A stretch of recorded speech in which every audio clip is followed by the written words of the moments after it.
Hulu is one of the best apps that you can download for your TV. Well, in today's tech video, I'm going to show you 3 different ways of how to install Hulu on your Android TV.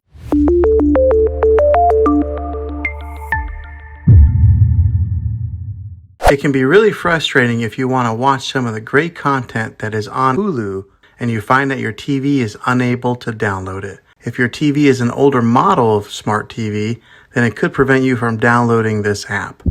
So the way that I'm going to show you how to install Hulu will be able to work on any model of TV on any year of TV. You just have to have an HDMI port on your TV to plug into. I recommend getting a Roku stick or an Amazon Fire Stick. Both of these media streaming players have the capability of download Hulu. Then use a Roku or Fire Stick as your main streaming player, which bypasses the operating system on your TV. If you want to spend a little more and get a more robust device that gives you a few more options, then take a look at the Apple TV 4K. All these devices plug into the HDMI port on your TV, no matter how old it is, no matter what model it is. I've had great luck with all these streaming players, and I'll put links in the description down below of where you can get one of them. Well, hopefully this video was helpful for you. If it was, go ahead and click a thumbs up on it. Go ahead and subscribe to my channel. I make tech videos all the time, and I would love to have you back in the next one. Take care.